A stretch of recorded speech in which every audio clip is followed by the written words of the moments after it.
Hello. Okay. Good morning. So this is our first session, early morning. Good morning, Kwame. Good morning, Malet. How are you doing today? Good. Thank you. Yeah. So, yeah, because of time, we need to do this. I understand as fast as possible.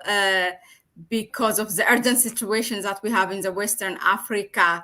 Um, let me just kick the question. What do you think, like it's what's happening in in West Africa? We have Guinea first, the coup, and then Mali, now Burkina Faso, and there are rumors that it's going to happen in other West African countries. Do you think this is related to what happened to Mali? It's something that is like going from one state to the other, and because they all have their own similarities, they used to be the French colonies. What do you think? What do you think is going on in the continent? Thank you very much, Malet. I want to greet all our viewers on Connect African subscribers.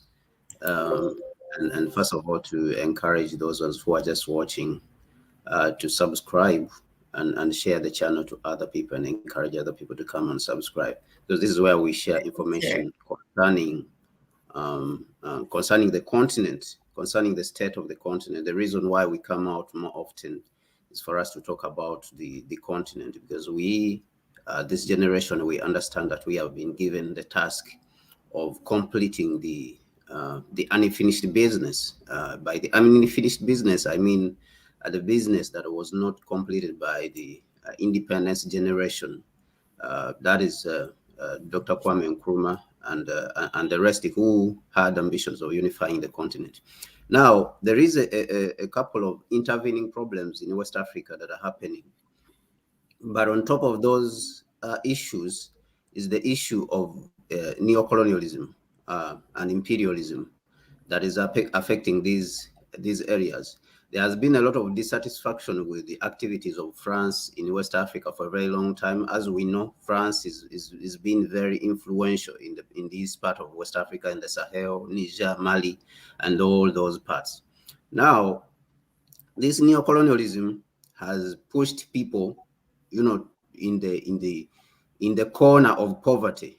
People are impoverished. People don't have what to eat. The countries are not growing. In these countries, which are mostly former French colonies, and France has insisted that it has to stay with its slogan is of democracy. Of course, with this kind of attitude, which has been in many times even thwarting and removing democratically elected governments, it has to blow back, because the people will be satisfied and they will resist against the existing governments. And this is what we saw in Mali. And what we are experiencing in Burkina Faso is a pushback, is the intervention, or is a mixture of these two forces, that we have African people on one side, and then we have France on the other side representing neocolonialism. France itself wants to stay on the continent, imposing itself. And by staying, we mean that France wants to continue the exploitation of the African resources. So whether that means through its corporations, which are controlling most of the logistics in West Africa, it owns most of the ports, starting from the Tema port in the biggest port in Ghana, where goods come. They are controlling it. They are controlling a lot of things. They want to have control over the uranium in these areas. So one of the things they are accused of in Mali is sponsoring even terrorists, giving them weapons to destabilize the place. So this attitude, this neo-colonial attitude and confusion, to create confusion and weaken states so that they can have an excuse of intervening, is what is causing a problem in West Africa. And it's not that this doesn't have a solution. This has a solution. The African heads of state have to insist. If you are a leader in any part of Africa, you should be concerned about what is happening all over the continent. The continent is ours. The leaders have to stop neglecting their duty. France is a small country with 66 million people. So there's no way a country of 66 million people can dominate, a whole continent of 1.4 billion people. So the African leaders have to sit up. If you are a leader in Nigeria, a country of more than 300 million people, the Nigerian president should be, concerned about what is happening in Mali. He should be, if he's a real Pan-African leader, if he's a real African leader, he should be, responsible. He should be concerned about what is happening in Burkina Faso. So what I mean by this, we should resist. The African leaders, they have to resist the intervention of France, because France is what has caused most of the problems which we are seeing here. Now, when we go to Burkina Faso, personally, what I'm seeing in there is that France brought Blaise Compaoré, who was there for more than 20 years, more than 26 years, and he was brought by France resisting. He resisted. France resisted Thomas Sankara, because Thomas Sankara was so pro-African that he was advancing Africa and Burkina Faso, in a Pan-African, with Pan-African thought. So he was dangerous to them because he was advocating for, national, industries, local tradition, traditions, industries in textile, locally manufactured food, all these, and removing importation. So they looked at him as an enemy of France, because France wants to dominate all over the place. And they brought Blaise Compaoré. Blaise Compaoré dominated the people without France saying anything. He dominated the place. So Blaise Compaoré, he was removed by the people. People resisted him because he was even trying to tamper with the constitution so that he can extend his rule in the region, his rule in Burkina Faso. People resisted him. So now we have a democratically elected president. Okay. So what I'm seeing is that France may be behind this coup. France may be behind this coup. I see the hand of France behind this coup. How do you know? When you see the imperialists, the Europeans, the United Nations, the United States, and France, and giving lukewarm condemnation of a situation. Lukewarm condemnation. By lukewarm condemnation, I mean that they give soft, they attend to the coup in a soft manner. Okay. They respond in a way which you would say is negligible. It doesn't make sense even.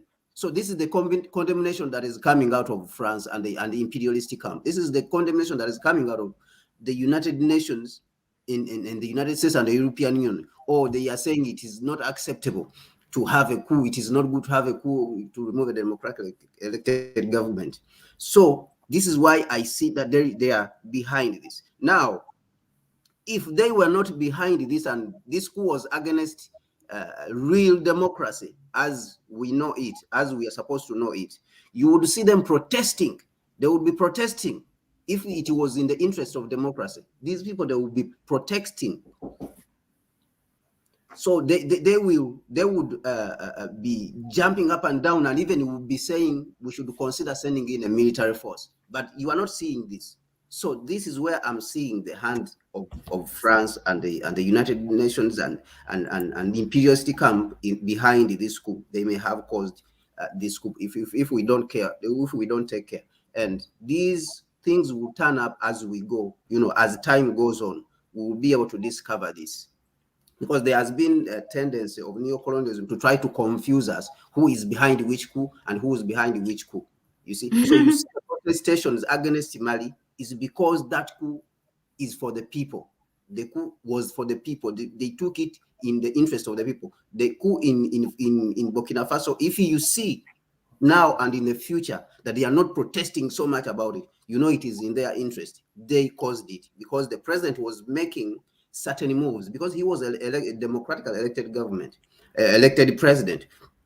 So he was trying to make certain moves that would give back the Burkinabe people their country. You see that in Ivory Coast, when Ouattara was extending his rule and changing the constitution so that he can run for a third term, no one protested. France did not protest. The United Nations did not protest.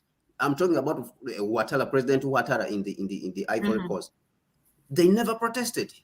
These people never protested. France never protested. It was supporting. The United States never protested that this is usurping the power of the people, that this is the violation of democracy. And this was absolute violation of democracy. So if it is democracy, we have to hold it as absolute. Democracy has to be absolute, that the people must be supreme. The people must be supreme in the country. That is what democracy means. So, but if we allow Ouattara in Ivory Coast, to change the constitution and run for a third term, and if France doesn't protest, then we know that imperialism now here is at work. It is at work. So these are the things which we are supposed to study and understand and say, no, we are supposed to stand for the side of democracy. So the confusion that is going on in West Africa, we have imperialism at play, very, very strong imperialism, and Western imperialism, especially from Europe, France, the United States. It is so much at play. So these things are very connected to what is even happening around the world. You are saying that they are attacking Russia because Russia has been helping in Mali to protect the people's rights over there, because President Goita in Mali took a strategic move.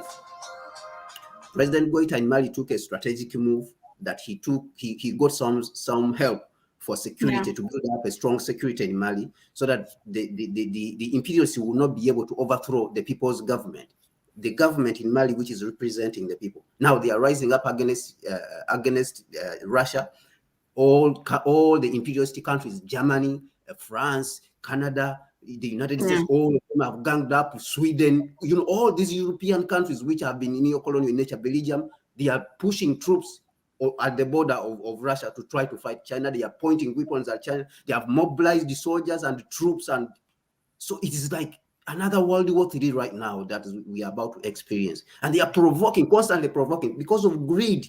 These countries are greedy. They have been exploiting the world. Now, when the world pushes back, now they say, oh, democracy is at stake. But they have been destroying us. They have been killing us. They have been colonizing us and brutalizing our people. 12 million people alone killed in the Congo just for the development of Europe. 50 million people taken from Africa as slaves. The wars which have followed after independence, you don't count them. The Biafra war, which we have fought against, the African people, it was wars which were instigated from outside by corporations, Shell and Total from France. So this is the problem now we are facing, that we have to understand, like Nkrumah said, we have to understand and expose imperialism in all its ways, because it is now operating in a political, information, religious, and education, and everywhere in the economic sphere. They are operating in all these, in the media. So we have to understand this before we can attack the problem. Yeah, and the sad thing is we are allowing it to happen, in front of our eyes. The thing is, it's one important point you said, is when everybody, like those Western countries, are behind the government, that's like, who is he? That's when you have to go and check the background of that man, how he came to power or how she came to power. You always have to check. When they are, as I said, when they are soft in the condemnation and and trying, or in the other ways also, when they are totally condemning the government and defaming that, okay, what did he do to his people? This is the time when you say, okay, maybe he's doing something good to the people. So exactly, that's pointed out right. So what they are saying actually is that President Kabore has been causing insecurity in the country. You see, France is the one who has monopoly over the former French countries, monopoly over the security, because it tells those countries where to buy the weapons. Last day we had Traore here, from Mali, giving us what happens. That France has prohibited its former, colonies from buying weapons anyway. So they are saying, look at what France is saying. France is saying that President Kabore in Burkina Faso has been causing insecurity. How long has he been there? Less than 5 years. He has just been re-elected in 2020. And you are saying he has been causing insecurity, that he has, they said that he has starved the security apparatus of the right tools to fight terrorism. Really? President Kabore, who came recently here after the overthrow of Blaise Compaoré, France has been there.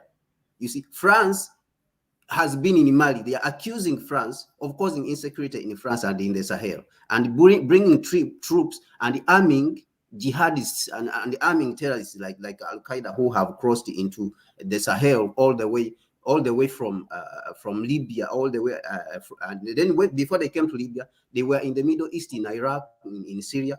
So who opened up? France was one of the countries who invaded the Middle East together with the United States, and they opened up. They came and again, France led with the United States the attack on Libya, and they opened up that route, and that is where the ISIS and Al Qaeda they came through, and they came through Libya from the Middle East, and they entered, and now they are in the Sahel. So this was an excuse for the imperialists to try to intervene in Africa and take over the continent with the pretext of providing security for Africa. You see, so Yeah, this is where we are seeing the problem. This that's is the one of, problem. yeah, So they are the the ones causing this, commonalities and we now they have. are accusing it on the ousted Burkinabe president, and the guy who I think he's called Henrik or something. The guy who is the soldier who led the coup. He has attachments. If you check in the background, he has attachments to France. So we have to be careful. We have to watch what is happening there, but we have to keep checking in the background what is in the background. Yeah, that's why you called it confusion. Very interesting. Now there is this thing, as you now you touched it. There is this common issue: jihadists, terrorists everywhere. It's not only in West Africa. We have also in the Horn of Africa. Can we say that this is something that's operated from one place, controlling the whole continent? And also together, if you can, what has been the response of ECOWAS so far? Like, where are they condemning what's happening in Burkina? They're just or watching and letting it to develop. And also we have coming up the AU summit. It's around the corner. And what do you think AU should take? What kind of action AU should take? Yeah.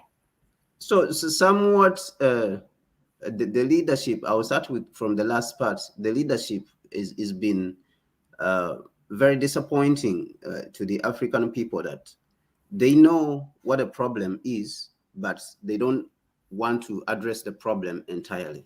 They know that the problem we are facing is the problem of imperialism and neocolonialism. That is the biggest problem which we are facing. Now, the AU is being denied. The AU, they denied it power from the very beginning, that the heads of state, they are the ones with the power. So before they have said anything, the AU cannot act. And these guys, they have refused to act. And the same guys, they constituted the ECOWAS and the East African Community and the SADC and all the other organizations, or whether you're talking of Maghreb and COMESA. These guys, they are the ones, they are the heads of state. They are the ones who give it power. And instead of using democracy, the same democracy, to liberate their people from the shackles of economic colonialism, because they are getting the benefits, they don't want to do it, or they fear to do it. You see, they have this fear of the white people because of blackmail. They will blackmail them. Some of them, they fear to die. You see, so they end up neglecting the people. And this is why I say that it is our generation. Our generation is the one with the responsibility to take on this, understand this, how to use the technology, to use the media that has been liberalized, like what happened in Ethiopia.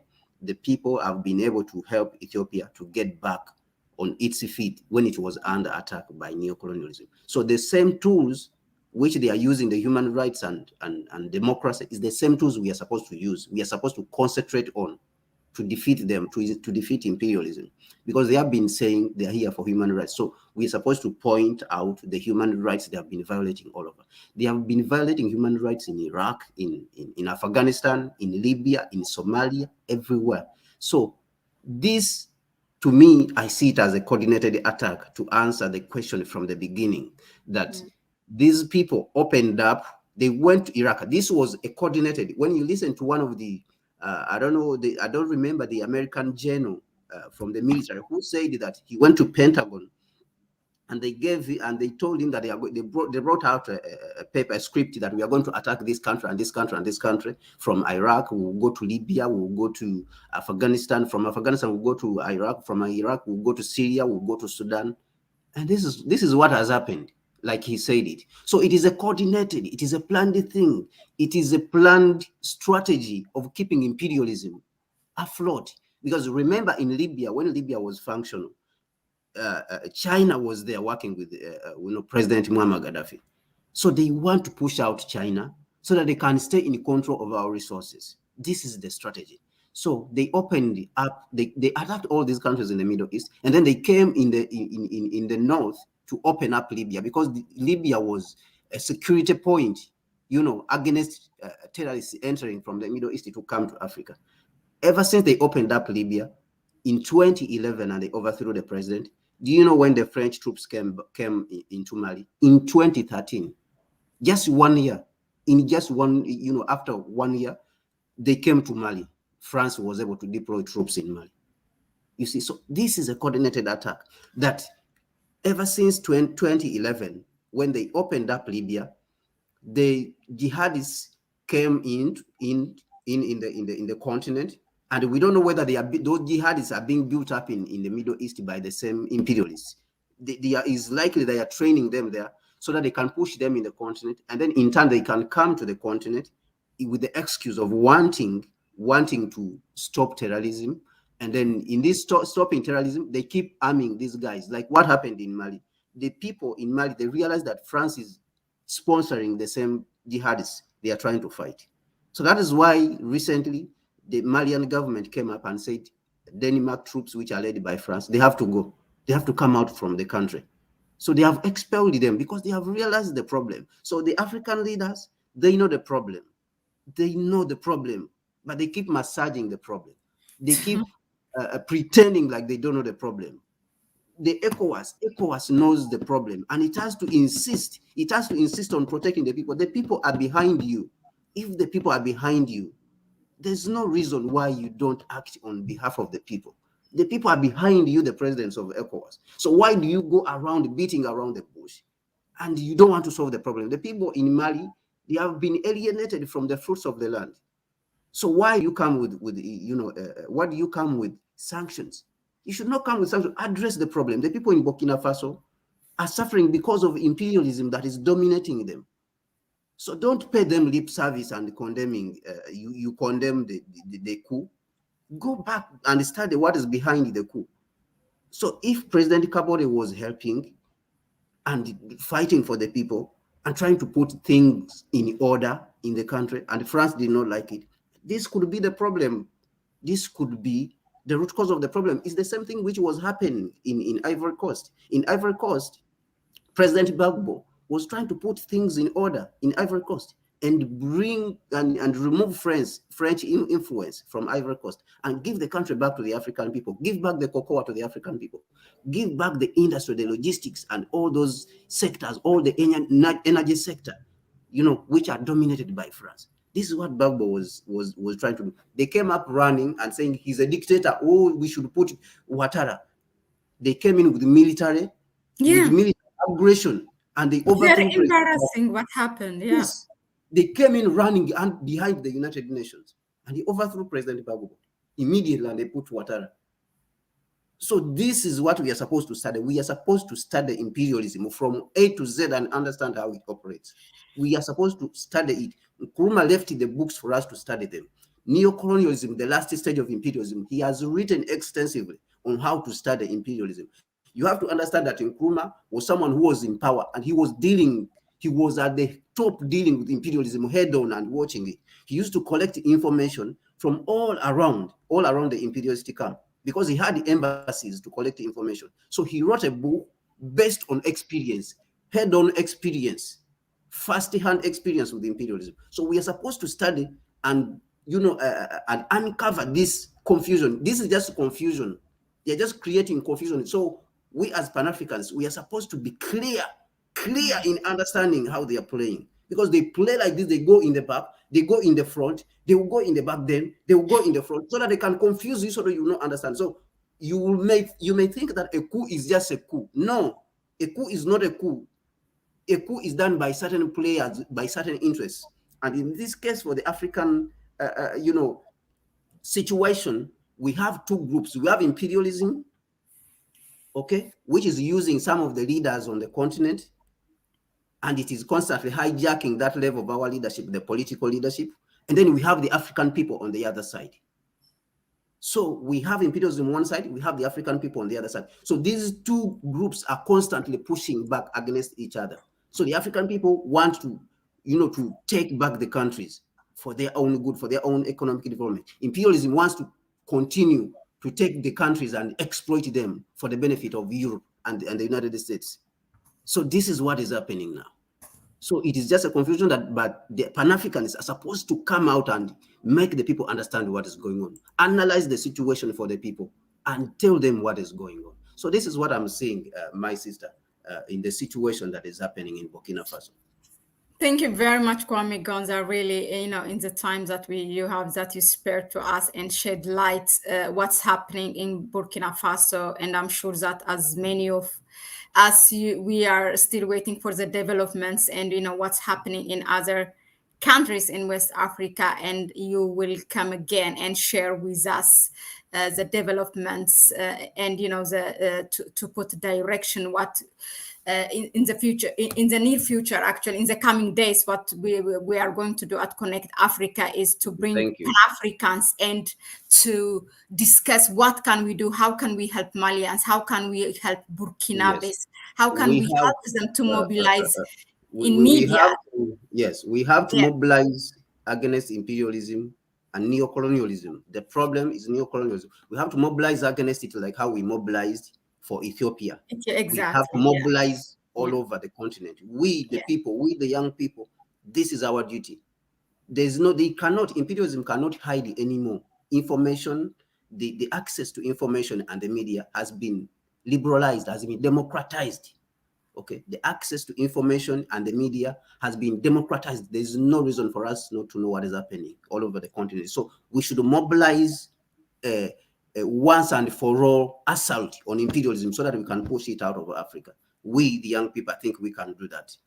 Thank you very much. Thank you very much, Kwame. And also on the sideline, what has to be done proportionally is also to have our own media, our own platform, so that the media platforms that we are using, if they are again owned by those who are posing these threats against the peoples, the African peoples, then again sooner or later we are going to lose that opportunity. But anyway, we are not even there to use 1% or 2% of even what we have so far, so we have to use it. Thank you, Kwame. Thank you, and have a good day. Thank you. Thank you very much. Bye.